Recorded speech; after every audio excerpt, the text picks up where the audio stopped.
أما بعد قال رسول الله صلى الله عليه وآله وسلم إن لقتل الحسين حرارة في قلوب المؤمنين لا تبرد أبدا. صلوات پڑھے محمد وآل محمد.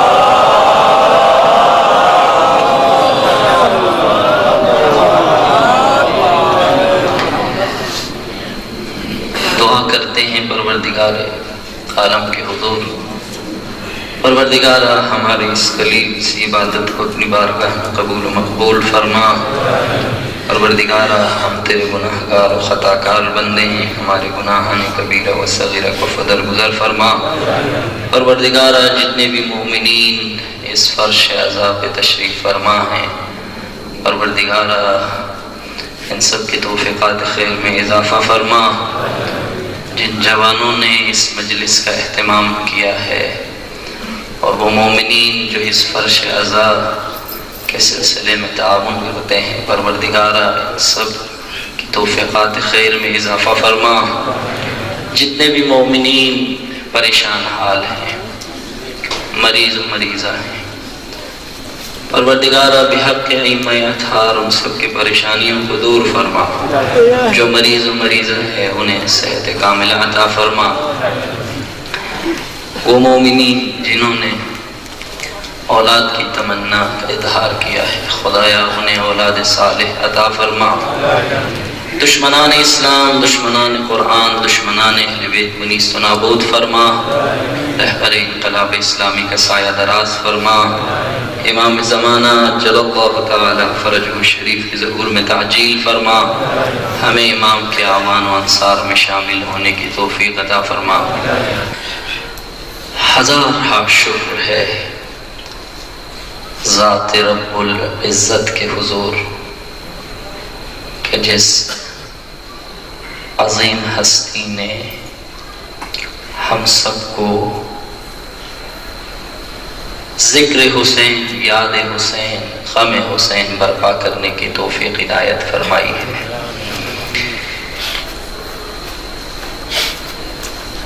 عزاداری بہت بڑی نعمت ہے.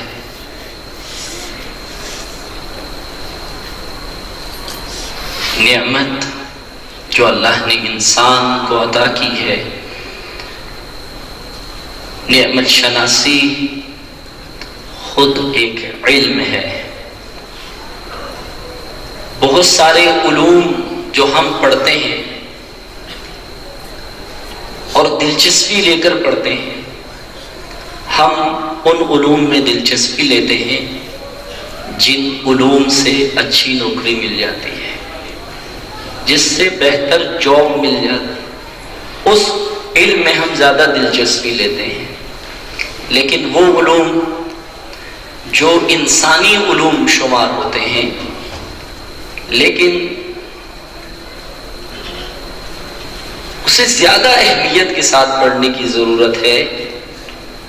اس علم میں سے ایک اہم علم نعمت شناسی کا علم ہے کہ اللہ تعالیٰ نے انسان کو جتنی نعمتیں دی ہیں ان نعمتوں کی شناخت،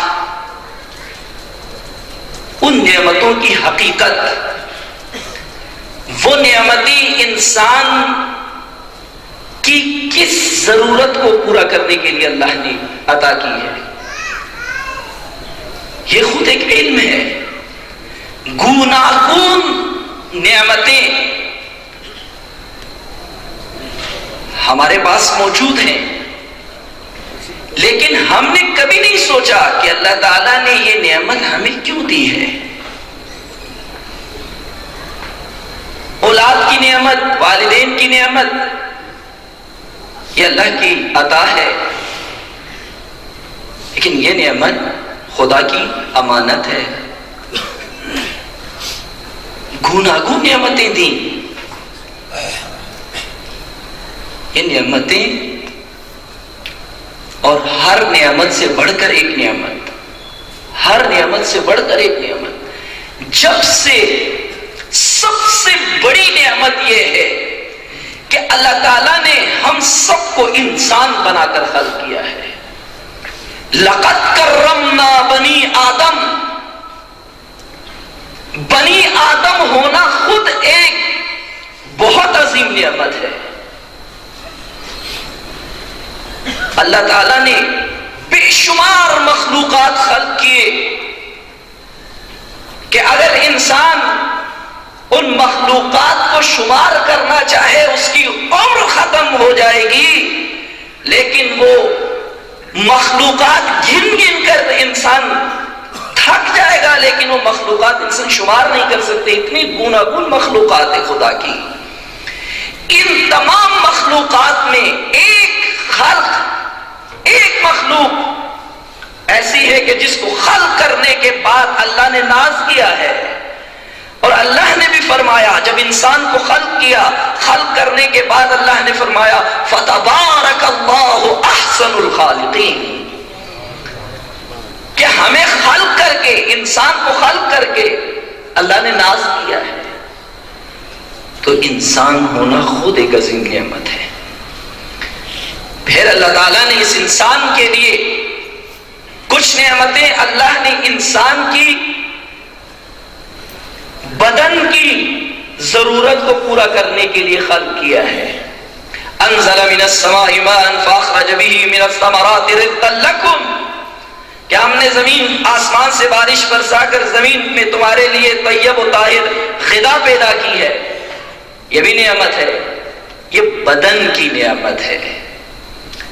لیکن کچھ نعمتیں انسان کی انسانی ضرورت ہے. انسان کی ایک نعمت انسان کی بدن کی رشد کے لیے، بدن کی نمو کے لیے درکار ہے، اور ایک نعمت انسان کی انسانی ضرورت ہے، انسان کی روح کے تکامل کے لیے ضروری ہے. نہیں معلوم میری بات سمجھ آ رہی ہے؟ نہیں. ایک صلوات پڑھیں محمد وآل محمد پر.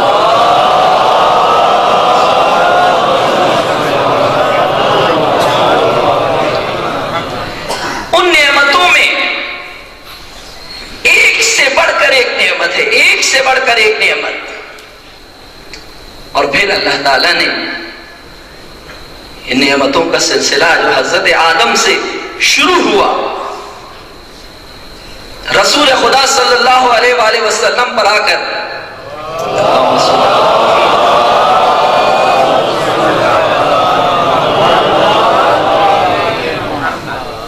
وہ نعمتیں اپنے اعلیٰ ترین مقام پہ پہنچائی اور نعمتیں تمام کر دیں. ایک سے بڑھ کر ایک نعمت دی، ایک سے بڑھ کر ایک نعمت دی. اور پھر جب نعمت ولایت بشریت کو عطا کی تو اللہ نے فرمایا اليوم اکملت لکم دینکم واتممت علیکم نعمتی. ہم نے دین کامل کر دیا جو حضرت آدم سے شروع ہوا تھا، اور نعمتوں کا سلسلہ انسان کی ہدایت کے لیے، انسان کے تکامل کے لیے جو نعمتوں کا سلسلہ تدریجاً شروع ہوا، اسے ولایت پر آ کر ختم کیا. نعمتیں تمام ہو گئی اور عزاداری، غم حسین اور امام حسین علیہ السلام کی یاد در حقیقت وہ عظیم نعمت ولایت ہی ہے. یہ عظیم نعمت یہ اللہ تعالیٰ نے ہمیں عطا کی ہے. جہاں اللہ تعالیٰ نعمت عطا کرتا ہے وہاں نعمت کے کچھ تقاضے بھی ہیں. جس کو نعمت دی جاتی ہے اس نعمت کی حفاظت کرنا، اس نعمت کو سمجھنا بھی ضروری ہے. اب اللہ تعالیٰ نے ہمیں امام حسین علیہ السلام جیسی نعمت عطا کی ہے. کس کے پاس ہے یہ نعمت؟ آج دنیا مشغول ہے اپنے اپنے کاموں میں، لیکن ہم سب اپنے گھروں سے باہر آ کر اس فرش عذاب پر بیٹھ کر اس نعمت کی حقیقت کو جاننے کی کوشش کر رہے ہیں. اب نعمت اللہ نے عطا کی ہے، اب اس نعمت کی قدر بھی کرنی ہے اور نعمت کو سمجھنا بھی ہے. جیسے میں نے کہا نعمت شناسی، کربلا عظیم نعمت ہے جو اللہ تعالیٰ نے ہمیں عطا کی، عزاداری عظیم نعمت ہے جو اللہ تعالیٰ نے ہمیں عطا کی. اب اس نعمت کو سمجھنا ہے اور پھر اس نعمت کی قدردانی کرنی ہے. ماہ محرم ماہ عزت و سرفرازی اسلام ہے. عزاداری اور امام حسین وہ سفینہ نجات ہے کہ جس کے ذریعے ملتوں کو نجات مل سکتی ہے. ملتیں جو اپنے راہوں سے بھٹک چکی ہیں، جو اپنے اہداف گم کر چکے ہیں، حکومتیں جو اپنے اہداف بھول چکی ہیں، قومیں جو زوال کی طرف جا رہی ہیں، ان تمام قوموں کی نجات کا منبع و قبلہ کربلا و عاشورہ ہے. عاشورہ کے ذریعے سے قومیں بیدار ہوتی ہیں. کربلا ہی ہے وہ منبع عزت جس کے ذریعے قومیں عزت و سرفرازی کے ساتھ جیتی ہیں. عزاداری جیسے ہی محرم شروع ہوتا ہے ہم فرش عزا پہ جمع ہوتے ہیں. کیوں جمع ہوتے ہیں؟ کیا مقصد ہے یہاں جمع ہونے کا؟ لوگ ہم سے پوچھتے ہیں،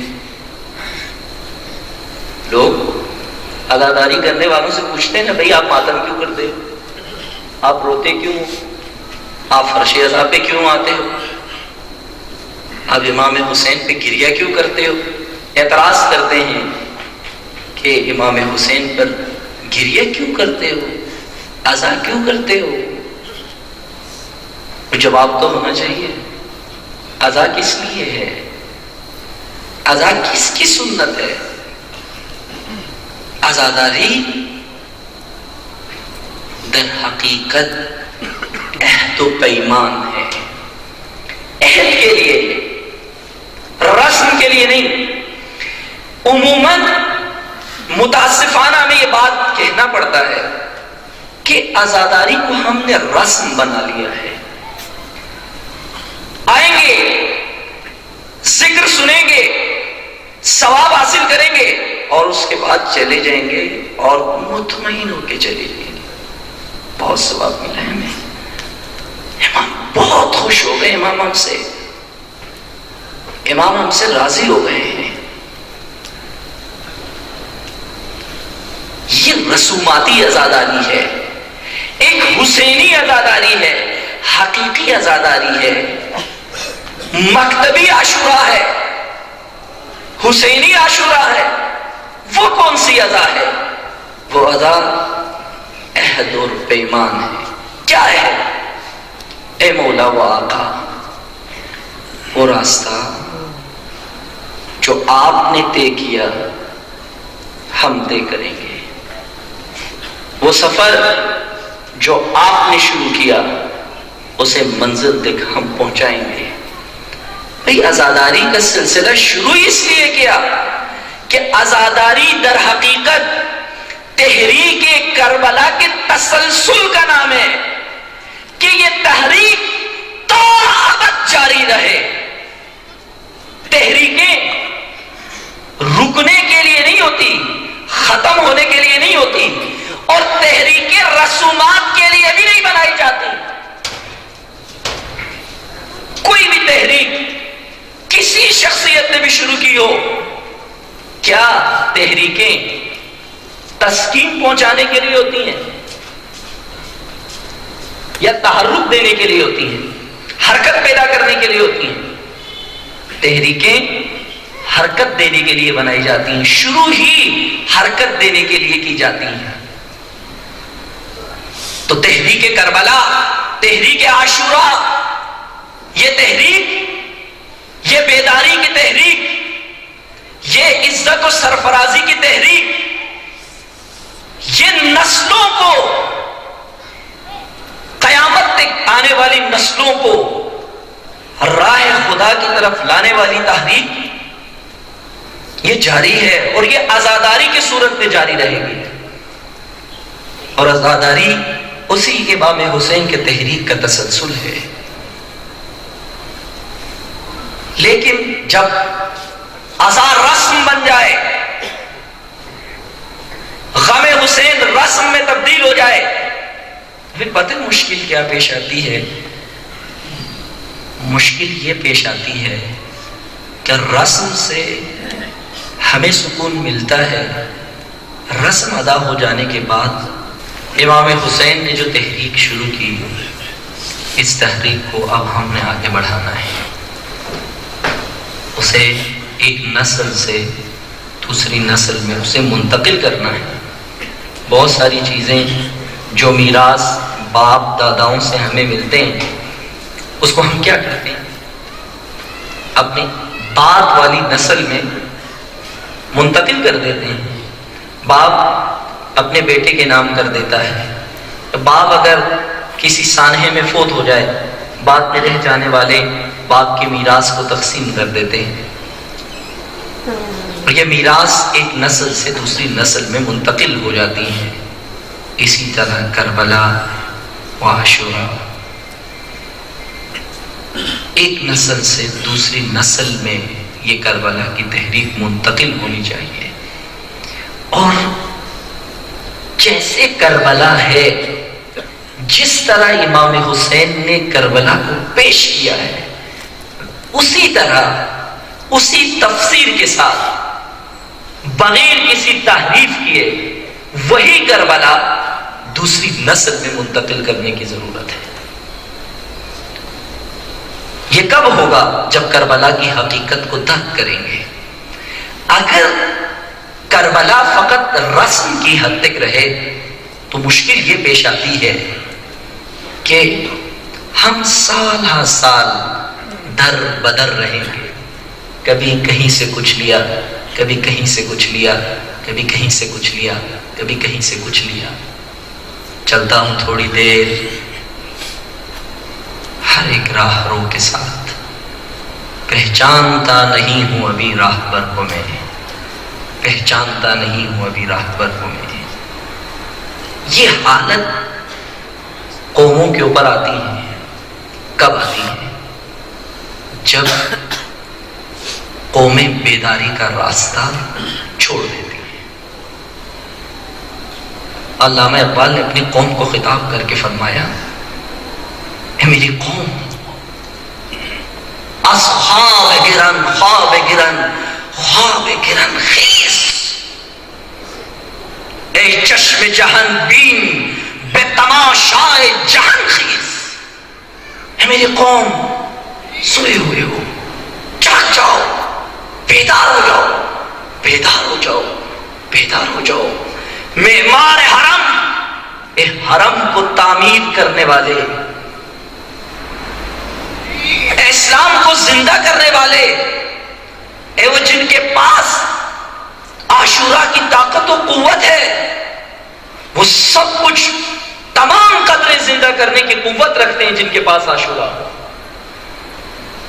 معمار حرم باس بتعمیر جہان خیز، اے حرم کو تعمیر کرنے والے، اٹھ، حرم دوبارہ منہدم ہو چکا ہے، دوبارہ تعمیر کر، دین کی بنیادیں پھر ہل چکی ہیں، اٹھ، دوبارہ دین کی بنیادوں کو مستحکم کرو،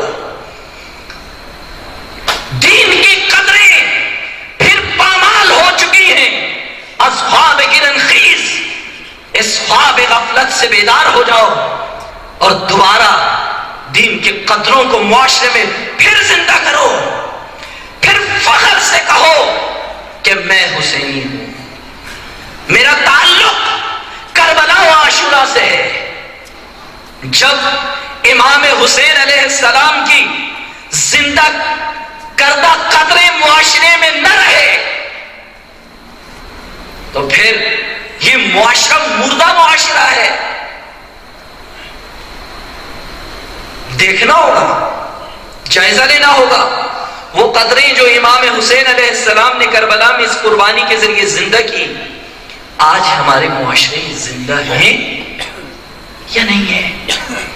اگر نہیں ہے، خیز اصحاب گرن خیز، اٹھنا ہوگا، امام حسین کو تھامنا ہوگا۔ یہ مثال میں نے پچھلے سال بھی دی تھی کہ اللہ تعالیٰ نے رسول خدا صلی اللہ علیہ وآلہ وسلم کو حبل اللہ بنایا ہے۔ رسول خدا حبل خدا ہے، قرآن حبل خدا ہے، دین حبل خدا ہے۔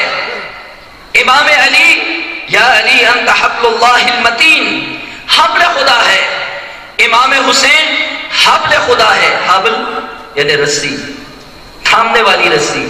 رسی کبھی چومنے کے لیے نہیں ہوتی، تھامنے کے لیے ہوتی ہے۔ اگر کوئی گھڑے میں گر جائے، کھائی میں گر جائے، اسے نکالنے کے لیے ہم حبل کا سہارا لیتے ہیں نا، رسی کا سہارا لیتے ہیں۔ کیا کرتے ہیں؟ رسی نیچے ڈالیں گے، ڈالنے کے بعد کہیں گے بھائی جان رسی تھام لو، بھائی جان رسی تھام لو۔ نیچے گرا ہوا، گھڑے میں گرا ہوا شخص اگر یہ کہے رسی تو بہت پائیدار ہے، رسی تو بہت مضبوط ہے، رسی تو ریشم سے بنی ہوئی ہے، رسی پھینکنے والا واہ سبحان اللہ اس کی کیا شان ہے، لیکن رسی نہ تھامے تو کبھی بھی اس گھڑے سے نجات نہیں مل سکتی۔ قومیں جب اپنا ہدف گم کر بیٹھے، راستہ گم کر بیٹھے، تو اس وقت اللہ تعالیٰ نے حبل اللہ مقرر کیا ہوا ہے۔ تھامو، اگر تھامو گے نجات ملے گی۔ ہم نے احترام بہت بجا لینا چاہیے۔ اور امام حسین وہ حبل اللہ ہے جو فقط شیعوں کے لیے نہیں ہے، تمام انسانیت کے لیے اللہ تعالیٰ نے امام حسین کو حبل قرار دیا ہے۔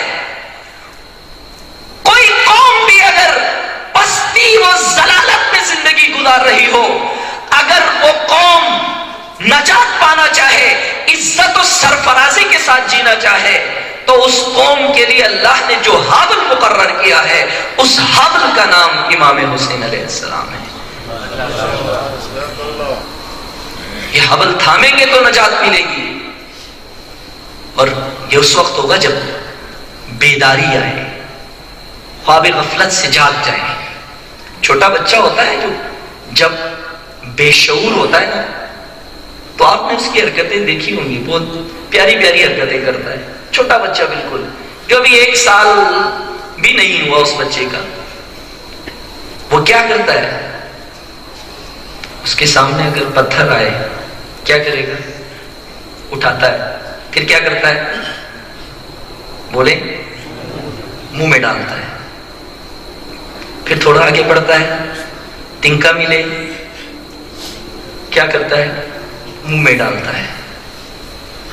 مٹی منہ میں ڈالتا ہے، گٹھلی منہ میں ڈالتا ہے، خاک منہ میں ڈالتا ہے، کچرا منہ میں ڈالتا ہے، کھلونا منہ میں ڈالتا ہے۔ جہاں سے جو چیز ملے، اپنی بے شعوری کی وجہ سے، کمسنی کی وجہ سے، پختہ اور نہ ہونے کی وجہ سے کیا کرتا ہے؟ یہ گھر میں ہم تجربہ کرتے ہیں، دیکھتے ہیں، کیڑا ملے وہ بھی منہ میں ڈال دیتا ہے۔ اور جب یہ ہر جگہ سے جو چیز ہاتھ میں لگے، اپنی بے شعوری اور ناپختگی کی وجہ سے منہ میں ڈالتا ہے، نتیجہ کیا نکلتا ہے اس کا؟ نتیجہ پیٹ خراب ہو جاتا ہے، بدہضمی ہوتی ہے نہیں ہوتی؟ بدہضمی ہوتی ہے۔ اور جو چیز بھی بچہ بچپن میں منہ میں ڈالتا ہے، اس چیز کا ایک اثر اس کے وجود پہ پڑتا ہے۔ جس چیز کو چھوتا ہے اور منہ میں ڈالتا ہے، بدن کے اوپر، اس کی طبیعت کے اوپر اس کا اثر پڑتا ہے۔ عموماً بچوں کو جب ہاسپٹل لے جاتے ہیں، بچے کے پیٹ میں درد ہے تو ڈاکٹر پوچھتا ہے بیٹا سچ بتاؤ مٹی تو نہیں کھائی ہے؟ پوچھتے ہیں نا ڈاکٹر، بیٹا مٹی تو نہیں کھائی ہے؟ کیوں؟ بچہ بے شعوری میں کھا جاتا ہے مٹی بھی۔ اور جس وقت اپنی بے شعوری اور ناپختگی کی وجہ سے بچہ کہیں سے کچھ لے کے کھاتا ہے، ادھر سے کچھ لے کے کھاتا ہے، ادھر سے کچھ لے کے کھاتا ہے، اس کی طبیعت متاثر ہو جاتی ہے، اس کی حیات متاثر ہو جاتی ہے، اس کا معدہ اب قبول نہیں کرتا، اب خالص چیز بھی آپ اس کو پلا دیں تھوڑی دیر بعد وہ الٹی کر دیتا ہے، بدہضمی شروع ہو جاتی ہے۔ لیکن ماں کیا کرتی ہے؟ توجہ ہے نا میری بات کی طرف؟ ماں کیا کرتی ہے؟ ماں جو چیز بھی بچے کے ہاتھ میں ہو، تنکا ہو چھین لیتی ہے، گٹھلی ہو چھین لیتی ہے، کچرا ہو چھین لیتا ہے، کیڑا ہاتھ میں ہو چھین لیتا ہے۔ کیوں چھینتی ہے ماں؟ اس لیے ماں کو اس راز کا پتہ ہے کہ اگر بچے نے یہ چیز منہ میں ڈالی اس کی طبیعت پہ اس کا اثر ہے، اسے ماں کھانے نہیں دیتی، ماں روک لیتی ہے، بچہ چیختا ہے روتا ہے یہ کیا کر دیا ماں مجھے دے دے، لیکن ماں اس رونے کو قبول کرتی ہے، برداشت کرتی ہے، بچے کو وہ چیز نہیں دیتی۔ بچہ جو کچھ لے رہا ہے، کبھی ادھر سے لیا، کبھی ادھر سے لیا، کبھی ادھر سے لیا، اپنی ناپختگی کی وجہ سے لیتا ہے۔ اسی طرح جب قومیں بیدار نہ ہو، قوموں کے اندر پائیداری نہ ہو، قوموں کا شعور بلند نہ ہو، قومیں خواب غفلت میں سو رہی ہوں، تو قوموں کو پتہ نہیں چلتا کہ کس جہت پہ حرکت کرنی ہے۔ یہاں سے کچھ ملے، کچھ ادھر سے لے لیا، کچھ ادھر سے لے لیا، جدھر سے کچھ میڈیا سے لے لیا، کچھ سیاستدانوں سے لیا، کچھ پارٹیوں سے لیا، جہاں سے کچھ ملتا ہے لے لیتا ہے۔ کیوں؟ قوموں کو بیدار ہونے کی ضرورت ہے، بیداری نہ ہو تو جہاں سے کچھ ملا لے لیا۔ اسی لیے تو قوموں کی اس حالت پہ شاعر یوں بیان کرتا ہے، جو شعر میں نے ابھی پڑھا کہ چلتا ہوں تھوڑی دیر ہر ایک راہ رو کے ساتھ، ہر ایک کے ساتھ تھوڑی دیر چل پڑتا ہوں، پھر مایوس ہو جاتا ہوں، پھر کہتا ہوں نہیں یہ غلط چلا ہوں اس کے ساتھ، پھر دوسرے کے ساتھ چلتا ہوں، پھر کہتا ہوں غلط چلا ہوں، پھر تیسرے کے ساتھ چلتا ہوں، پھر کہتا ہوں غلط چلا ہوں۔ کیوں؟ چند قدم چل کے پشیمانی یہ بتاتا ہے کہ جس راستے پہ چلے ہو، یہ راستہ اگر پائیدار ہوتا تو آپ ناپائیدار نہ ہوتے۔ راستہ ناپائیدار ہے اس لیے آپ تذبذب کے شکار ہوئے ہو، پختگی نہیں ہے، بیداری نہیں، شعور نہ ہو تو اسی بچے کی طرح ہے۔ بے شعور معاشرہ، ناپائیدار معاشرہ، جیسے سن 61 ہجری کے اندر کوفہ ناپائیدار تھا، کوفہ کے اندر پختگی نہیں تھی، کوفہ خطوط پہ خطوط لکھ کے امام کو بھیج رہا ہے کہ مولا آئیے آئیے آئیے، ہم آپ کی نصرت کے لیے تیار ہیں۔ لیکن یہی کوفہ امام کو خط لکھ کر جب امام کا سفیر آتا ہے، کوفہ نے سفیر کو بالکل تنہا کر دیا، اور ایسا تنہا کیا خوف زدہ ہو گئے کہ کہیں رات کی اس پہر جناب مسلم میرے گھر پہ دستک نہ دے دے۔ اتنا خوف، جسے الاجل کہا تھا، جسے دعوت دی تھی، آج اس کا سفیر در پہ آئے، خوف زدہ ہے کہیں نہ آ جائے۔ یہ حالت کیوں ہوئی؟ پھر ناپائیدار اور ناپختہ ہونے کی وجہ سے یہی کوفہ عبید اللہ ابن زیاد کو اپنا حاکم و پیشوا مانتا ہے، پھر عبداللہ ابن مطیع کو اپنا پیشوا مانتا ہے، اور پھر یہ سلسلہ چلتا رہا۔ پھر جب حجاج ابن یوسف آیا، ان کی حرمتیں پامال کر دی، ان کی عزتوں سے کھیلنا شروع کیا، ان کی عفت اور حیا کو پامال کر دیا،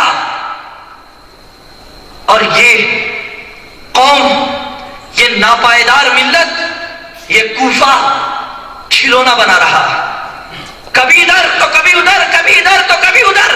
کیوں؟ اگر سن 61 ہجری میں یہ 18,000 کا لشکر اپنی بیداری کا ثبوت دے کر مسلم ابن عقیل کو تنہا نہ کرتے تو کبھی حجاج ابن یوسف جیسا جلاد نہ آتا، عبید اللہ ابن زیاد جیسے جلاد پیدا نہ ہوتے، عبداللہ ابن مدی جیسے لوگ پیدا نہ ہوتے۔ یہ کیوں پیدا ہوتے معاشرے میں؟ یہ کردار، ایسے خواص، ایسے کردار اس وقت پیدا ہوتے ہیں کہ جب قومیں بے شعوری کا ثبوت دے کر وہ چیزیں جن سے تمسک اختیار کرنا چاہیے، جس حبل خدا کو تھامنا چاہیے، اس سے ہاتھ اٹھا لیں تو یہ حشر ہوتا ہے۔ یہ ہوا، بہت المناک تاریخ ہے کوفہ کی اور کوفہ میں رہنے والے عوام کی اور وہاں کے خواص کی۔ وہ جنہوں نے خط لکھے، مکہ و مدینہ، بڑی کوشش کی مکہ اور مدینے کے اندر جو اسلام کے دو بڑے مرکز ہیں، امام حسین علیہ السلام نے مکہ کا سکوت توڑنے کی کوشش کی، مکہ کی خاموشی ختم کرنے کی کوشش کی، مدینے کا سکوت توڑنے کی کوشش کی، لیکن مدینہ خاموش رہا، مدینے کا سکوت نہیں ٹوٹا۔ مکہ 4 مہینے کچھ دن کے بعد بھی مکہ اسی حالت پہ رہا، اور پھر میرے مولا امام حسین حج میں مصروف ہے، اور میرے مولا کو یہ مشورہ دیا جا رہا ہے کہ کن حمام، کیا حمام کہتے ہیں کبوتر کو، کن حمام حمام الحرم۔ کیا امام فرماتے ہیں، ان کی باتیں میں سنتا ہوں، بڑی بڑی شخصیات جن میں عبداللہ ابن زبیر امام کے جملے ہیں، امام فرماتے ہیں بڑی بڑی شخصیات، نامور شخصیات، یہ تاریخ ہے، کربلا کی تاریخ، اس آئینے میں دیکھیں، یہ مجھے یہ مشورہ دیتے ہیں کن حمام، کہ میں ایک حرم کا کبوتر بن جاؤں۔ اور حرم کا کبوتر کیا کرتا ہے؟ طواف کرتا ہے۔ کیا کرتا ہے؟ ایک مینار سے دوسرے مینار پر، دوسرے مینار سے تیسرے مینار پر گردش کرتا رہتا ہے، کہیں سے ادھر سے کچھ دانہ لیا، اس پہ آ گیا، دوسرے مینار سے تیسرے مینار پہ۔ امام فرماتے ہیں یہ مجھے مشورہ دے رہے ہیں کہ میں حرم کا کبوتر بن جاؤں، امام کو مشورہ دے رہے ہیں۔ بعد میں اپنی خلافت کا اعلان کیا، امام کی شہادت کے بعد خون امام حسین کا انتقام لیں گے، اس شعار کے ساتھ مکہ سے اپنی خلافت کا اعلان کیا۔ اور پھر عبداللہ ابن زبیر کس کے ہاتھوں، یہ بڑی شخصیت، انہیں کس نے مارا؟ حجاج ابن یوسف نے۔ اسی حکومت میں خانہ کعبہ کی توہین کی گئی، خانہ کعبہ پہ منجنی کے ذریعے حملہ ہوا، منہدم کر دیا گیا خانہ کعبہ کو۔ یہ کیوں ہوا؟ کیونکہ اللہ تعالیٰ نے 2 قبلے مقرر کیے ہیں قوموں کے لیے۔ توجہ ہے میری بات کی طرف؟ کتنے قبلے؟ 2۔ ایک عبادت کا قبلہ اور ایک ہدایت کا قبلہ۔ عبادت کا قبلہ خانہ کعبہ ہے، اور ہدایت کا قبلہ، شعور کا قبلہ، بیداری کا قبلہ، عزت کا قبلہ، کرامت کا قبلہ رسول خدا کا فرمانا ہے، یا علی مثلک فی امتی کمثل الکعبہ، اے علی آپ کی مثال میری امت میں کعبے کی مانند ہے، جس طرح کعبہ امت کا مرکز و محور ہے، علی بھی امت کے لیے مرکز و محور ہے۔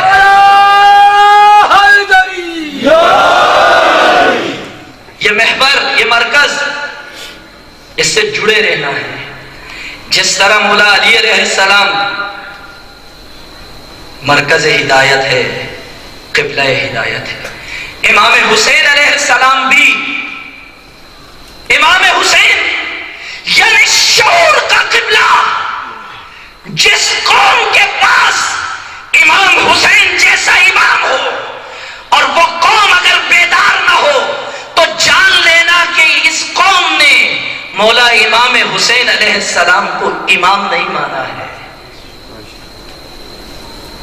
امام نہیں مانا، امام کسی اور کو بنایا ہے. اسی لیے اللہ کا فرمانا ہے یوم ندعو کل اناس بامامہم، جس کو اپنی زندگی کے لیے امام بناؤ گے قیامت کے دن ہم تمہیں اسی امام کے ساتھ اٹھائیں گے. امام یعنی جس کی پیروی کی جائے، جس کے نقش قدم پہ چلا جائے، جس کے راستے کی اتباع کی جائے، اس کی طرز زندگی کی اتباع کی جائے، وہ ہے امام. اور اگر اس امام کی اتباع کی تو پھر نجات پا جائیں گے. دیکھیں ہمیشہ امام اور ماموم میں صنفیت ہونا ضروری ہے. اگر امام متقی ہو، متقیوں کا امام ہو، تو پھر کیا اس امام کے ساتھ اس طبقے کا رشتہ جڑ سکتا ہے جو غیر متقی ہو؟ بولے نا، جڑ سکتا ہے؟ نہیں. امام عزت و شرف کے معراج پر ہو اور جو ماموم ہونے کا دعویٰ کر رہا ہے اس میں عزت اور شرف کی کمی ہو تو کیا اس کو ماموم کہہ سکتے ہیں؟ نہیں. اتباع ہی نہیں کر سکتا، پیروی ہی نہیں کر سکتا. آسان نہیں ہے.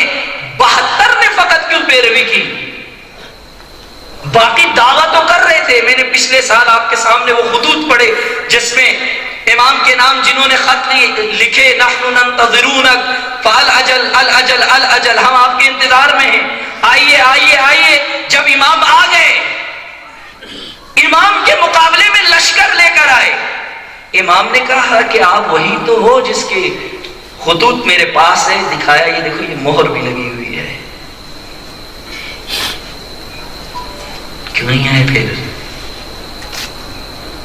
وہ حالات دیکھ کر انہوں نے کہا کہ حالات امام کے لیے سازگار لگتے ہیں، حکومت قائم ہو سکتی ہے اگر وہ کوفے میں آ جائے. ان کا یہ ذہن میں تھا. اور آ گئے اور ہم نے کوئی خط نہ لکھا تو ہمیں کوئی کرسی نہیں ملے گی. اقتدار تاریخ میں نا بڑی بڑی شخصیات ہیں جنہوں نے اقتدار کی خاطر بہت کچھ کیا، جس میں ایک بڑا نام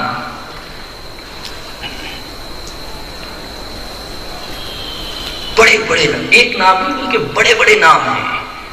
ایک ایک کر کے میں اشارہ کروں گا. کوفے میں بھی اور مکے میں بھی اور مدینے میں بھی.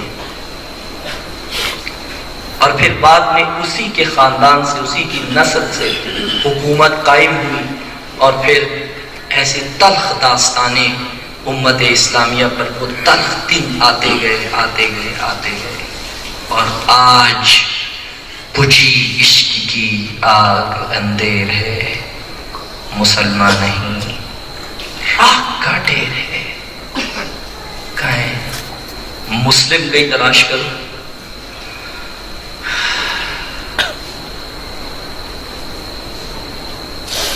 پاکستان میں مسلمان تلاش کریں، مشکل ہو جائے گا. ایک مسلک کے پاس جائے تو دوسرا مسلک کافر ہے، دوسرے مسلک کے پاس جائے تیسرا مسلک کافر، تیسرے کے پاس جائے تو چوتھا کافر. اختلاف کا حق ہر ایک کو ہے، لیکن اختلاف اخلاق کے دائرے میں. لیکن آج پاکستان کہاں ہے مسلمان؟ یہ کب شروع ہوا یہ سلسلہ؟ یہ کفر کے فتوے کب شروع ہوئے؟ امام علی علیہ السلام کو بھی نعوذ باللہ من ذالک دائرہ اسلام سے خارج کر دیا. امام حسین علیہ السلام جیسی عظیم ہستی کے خلاف کوفے میں فتویٰ جاری ہوا کہ امام حسین کو قتل کرنا واجب ہے. نعوذ باللہ من ذالک. کہاں سے شروع ہوئے یہ فتوے؟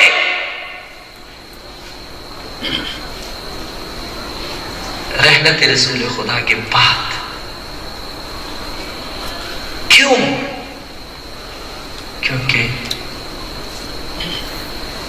جہاں عبادت کا قبلہ معین کیا تھا، مرکزیت مکانی، وہاں مرکزیت رہبری کی طرف بھی رہنمائی کی تھی کہ یہاں ان میدانوں میں خطا نہیں کرنی. امام حسین شعور لینا ہے اب آپ اور ہم سب نے. عزاداری، یہاں ہم فرش عزا پر آئے ہیں، اس فرش عزا سے کچھ لے کے اٹھنا ہے.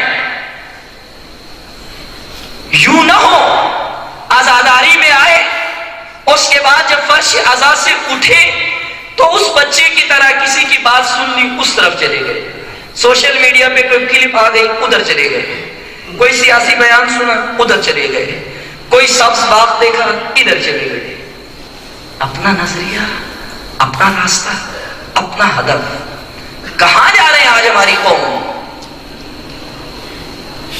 امام حسین ہی وہ ہستی ہے جس کے ذریعے پاکستان کے تمام مسائل حل ہو سکتے ہیں. آج امام حسین سے ثواب لیا ہے، ہم نے تبرکات لیے ہیں، لیکن باقی چیزیں دوسروں سے لی ہیں. نام امام کا ہے تعلیم، نظام تعلیم. ایک کاش وہ مفکر اسلام، وہ مصور پاکستان جس کے افکار کو دبا دیا گیا اور جس نے فریاد کر کے اپنی زبان ہی بدل دی. اور علامہ اقبال نے فریاد کی، وہ کیا فریاد تھی؟ اسر من دانندے اسرار نیس، یوسف من بحر ان بازار نیس. میرا زمانہ، جس زمانے میں میں زندگی گزار رہا ہوں، جن لوگوں میں میں فریادیں کر رہا ہوں، جن لوگوں میں میں چیخ و فریاد اور گریہ کر رہا ہوں، اس میں کوئی میرے افکار کا خریدار نہیں ہے. میرا یوسف حسین کو کہتے ہیں. شعر و شاعری میں جب استعمال ہو، حسین فکر، بیدار کرنے والی فکر، جہد دکھانے والی فکر. علامہ فرماتے ہیں اسر من دانندے اسرار نیس، یوسف من بحرین بازار نیس. اس بازار میں رش ہے، بہت رش ہے، شور و غل ہے، کوئی ادھر کو جا رہا ہے، کوئی ادھر کو جا رہا ہے، لیکن میری فریادیں سننے والا میرے یوسف کا کوئی خریدار نہیں ہے، کوئی خریدنے کے لیے تیار نہیں ہے. اگر خریدتے علامہ اقبال سے یہ یوسف ہم خرید لیتے، یہ یوسف لے لیتے، یہ حسین فکر لے لیتے، تو علامہ اقبال کیا کہتے ہیں؟ اس حسین فکر کا قبلہ میں تمہیں بتاؤں، یہ حسین فکر میں نے کہاں سے حاصل کی؟ مسلم اول شہ مردان علی، اشترا سرمایہ ایمان علی، از ولائے دودمان زندہم، در جہاں مثل گوہر تابندہم. علامہ فرماتے میں بتاؤں یہ حسین فکر کہاں سے لی؟ مسلم اول سے لی، شہ مردان سے لی، حیدر کرار سے لی ہے. پھر فرماتے ہیں از ولائے دودمانش، دودمانش یعنی ان کی اولاد علی اور ان کی، از ولائے دودمانش زندہ ہوں، علی اور اولاد علی کی ولایت میں زندہ ہوں. اور اسی کا اثر دیکھو، اس کا اثر میری ذات پہ کیا پڑا؟ کیا پڑا؟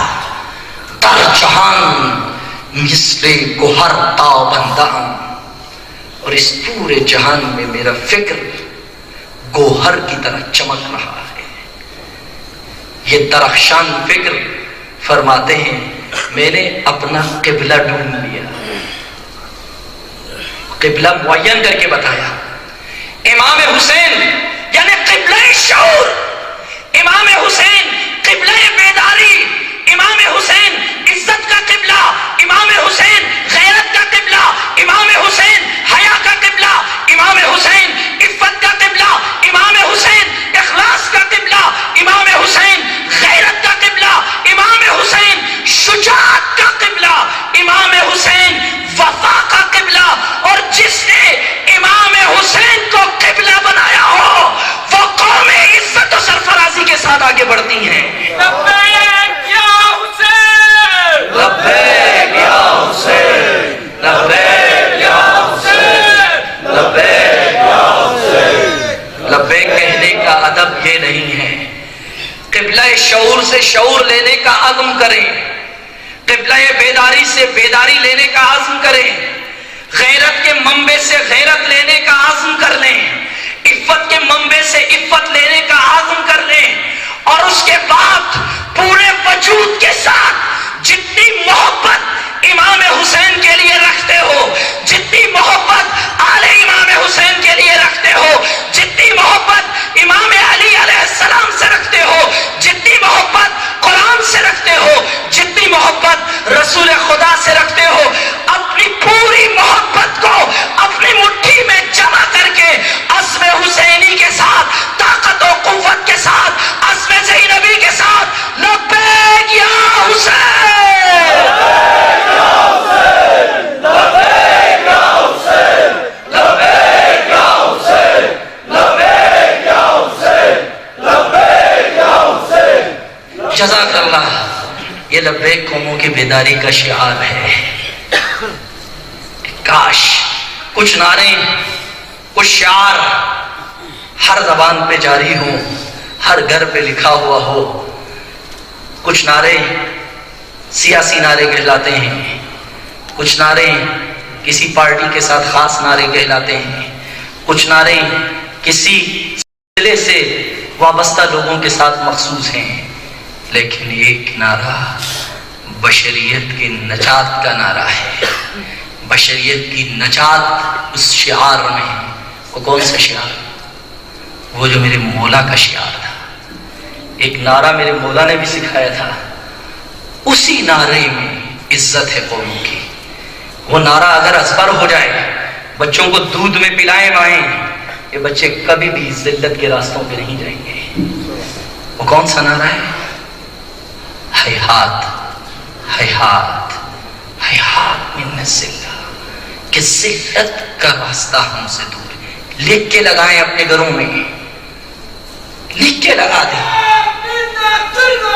حیات من الذلہ، حیات من الذلہ، حیات من الذلہ، حیات من الذلہ، حیات من الذلہ۔ جزاک اللہ، جزاک اللہ۔ کاش کربلا میں اتنے اور حیات کہنے والے ہوتے تو کربلا کی تاریخ اور ہوتی ہے۔ یہ لکھ کے لگائیں، بچوں کو بتائیں، حیات من الذلہ، ذلت ہم سے دور ہے۔ یہ قبلہ شعور، یہ قبلہ عزت، یہ منبع عزت، اس سے جڑنے کی ضرورت ہے۔ جس دن ہم امام حسین سے جڑ جائیں گے اور یہاں سے عزت لیں گے، غیرت لیں گے، شجاعت، سب کچھ حل ہو جائے گا۔ لیکن ہم نے نہیں لیا۔ میں جیسے اشارہ کر رہا تھا، بات سے بات نکل گئی کہ ہماری قوم نے کہاں سے لینا چاہیے تھا، کہاں سے لیا۔ علامہ فرماتے ہیں، اے میری قوم، مجھ سے لیتے، ہم کہیں گے علامہ آپ نے کہاں سے لیا؟ از ولایت دمان السندیا، میں نے علی اور اولاد علی سے لیا یہ سب کچھ۔ ہے میری بات کی طرف توجہ آپ لوگوں کی؟ کہا میں نے علی اور اولاد علی سے یہ سب پوچھ لی ہے. کہا پھر علامہ بتائیے اے مصور پاکستان، اے پاکستان کو خواب دیکھنے والے، اے عظیم مفکر، بتائیں ہم کہاں جا رہے ہیں؟ علامہ کہیں گے ناراض تو نہیں ہوں گے آپ؟ میں علامہ کی بات بتا رہا ہوں. ہم کہیں گے بات بری نہیں ہونی چاہیے. علامہ کہتے ہیں کہ بات قرآن کی ہے اور پتے کی ہے. وہ کیا بات ہے؟ کہا ہماری قوم اس بچے کی طرح بیدار نہ ہونے کی وجہ سے، اپنے نظریے کو بھول جانے کی وجہ سے کبھی ادھر کبھی ادھر کبھی ادھر کبھی ادھر ہے. نظام تعلیم کہاں سے لی؟ اور یہ اہل کلیسا کا نظام تعلیم ایک سازش ہے فقط دین و مروت کے خلاف.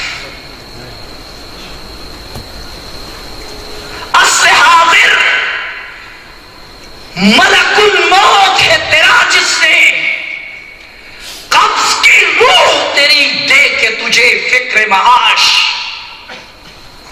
قبض کر لی روح، قبض کر لی. کہاں سے لی؟ کہیں اور سے لی. عدالتی نظام کہیں اور سے لی. سیاسی نظام اس کی بات نہیں کرنا، وہ برا لگتا ہے، وہ بھی کہیں سے لی. جلال بادشاہی ہو یا جمہوری تماشا ہو، جدا ہو دین سیاست سے تو رہ جاتی ہے چنگیزی. علامہ یہ کیسی باتیں کر رہے؟ پھر آپ کی قوم کا کیا بنے گا؟ آپ کی قوم کا کیا بنے گا؟ علامہ فرماتے ہیں نہیں ہے نا امید اقبال اپنے کشت ویراں سے، ذرا نم ہو تو یہ مٹی بڑی زرخیز ہے ساتھی. ذرا نم کی کمی ہے. وہ کون سی نم ہے جو اس قوم کے اندر غیرت، عزت اور سرفرازی یہ چیزیں عطا کریں گی؟ تو پھر علامہ نے پھر فرما دیا وہ منبع وہ امام حسین ہے، وہ کربلا و عاشورہ ہے. وہ نم کربلا کی ذرا سی نم اگر آ جائے تو پھر انسان کی زندگی بدل جاتی ہے. ذرا سی نم نے کوفہ نہیں آیا، وہ قوم ناپختہ ہونے کی وجہ سے، ناپائیدار ہونے کی وجہ سے فٹ بال بنی رہی. ایک قبیلے سے دوسرے قبیلے نے پاس کیا، دوسرے نے تیسرے کو دیا، تیسرے نے چوتھے کو دیا، اور آخر ان کی عزتیں لوٹ لی گئی. لیکن کچھ ایسے بھی تھے جنہیں ذرا سے یہ نم میسر آئے تو وہاب ابن کلبی عیسائی سلسلے سے تعلق، مسیحی ہے، اور جب امام کا پیغام پہنچا نئی شادی بھی ہو اور مسیحی بھی، اس نئے جوڑے نے اپنے ماں کے ساتھ مل کر یہ ارادہ کیا نصرت حسین کے لیے نکلیں گے. قبلے کی شناخت ہو گئی، مرکز و محور جان لیا، آ گئے. غیرت اس چیز کو کہتے ہیں. عزت یہ ہے کہ جب وہاب کلبی شہید کر دیے گئے، عمر سعد نے حکم دیا کہ اس مسیحی کو، اب دیکھیں خود اپنے آپ کو مسلمان کہنے والا گروہ، بھائی جنہوں نے امام حسین پر تلواریں چلائی، جنہوں نے ردائیں چھینی، ردا چھیننے والے کفار میں سے نہیں تھے، نماز پڑھنے والے تھے. جناب فاطمہ بنت الحسین نقل کرتی ہیں کہ جب شام میں غریباں عصر عاشور خیمے جلائے جا رہے تھے، ردائیں چھینی جا رہی تھی، اور میں میں نے دیکھا ایک لعین آگے بڑھا، اس نے اپنے نیزے سے میری ردا چھیننے کی کوشش کی، اور میں دیکھتا ہوں کہ ردا چھیننے والا رو بھی رہا ہے، روتے ہوئے چھین رہا ہے۔ میں نے پوچھا کہ لعین ردا بھی چھینتے ہو، روتے بھی ہو؟ تو کہنے لگا مجھے معلوم ہے کہ آپ نبوت کے گھرانے سے تعلق رکھتی ہیں۔ پھر آپ فرما دیے پھر کیوں چھین رہے ہو؟ کہا اگر میں نہیں چھینوں گا کوئی اور چھین لے گا۔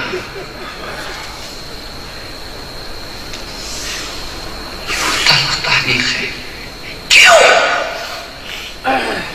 امت اسلامیہ کو کیا بیماری لاحق ہو گئی، کیا آفت کھا گئی کہ جانتے ہوئے اور روتے ہوئے آل رسول کی ردائیں چھین لی گئی۔ امام حسین کی طرف تیر برسا رہے ہیں، آنکھوں میں آنسو ہیں۔ یہ مسلمان تھے۔ سعد بہت بڑا نام ہے، صحابی رسول سعد ابن ابی وقاص، صحابی کا بیٹا عمر ابن سعد۔ عمر ابن سعد اسلامی مسلمان گھرانے میں، اور وہ بھی ایک ایسی شخصیت کے گھر میں پیدا ہوئے کہ جو فاتح روم و ایران ہے، اور پھر یہی اسی کا انتخاب ہوا کہ اسی کے ذریعے سے ہم نے یہ معرکہ تمام کرنا ہے۔ کیا لالچ دی؟ گندم رئی۔ گندم رئی کے لیے امام حسین کے خلاف کھڑے ہوئے۔ رئی کی گندم عزیز ہے امام حسین۔ امام حسین کشمکش میں رہا، یہ میں کیا کروں، میں کیا کروں؟ ایک طرف رئی کی حکومت ہے، ایک طرف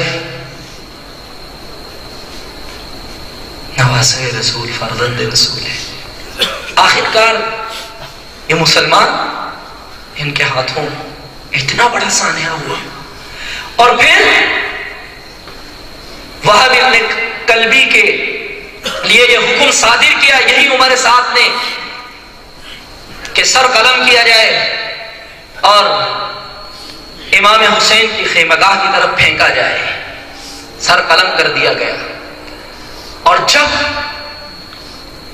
اس کی ماں کی طرف پھینکا گیا توہین آمیز انداز میں، تو وہ ماں اٹھتی ہے، وہ ماں جس نے کربلا سے نم لیا ہے، عاشورہ سے فکر لی ہے، امام حسین سے غیرت سیکھی ہے، امام حسین سے عزت سیکھی ہے۔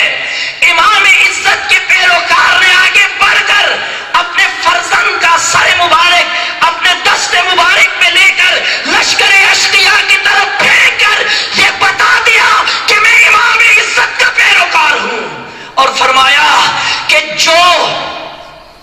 جو چیز ہم راہ خدا میں دے دیتے ہیں اسے واپس نہیں لیا کرتے، اسے ہم واپس نہیں لیتے، جو ہم راہ خدا میں دے دیتے ہیں۔ یہ عزت، یہ شجاعت، یہ قوت کہاں سے حاصل ہوئی؟ یہ طاقت کہاں سے حاصل ہوئی؟ اس طاقت کا منبع امام حسین علیہ السلام ہے۔ لیکن جب بیداری نہ ہو، شعور نہ ہو، آگاہی نہ ہو، پھر روتے ہوئے امام حسین علیہ السلام کے گردن پہ خنجر چلاتے ہیں۔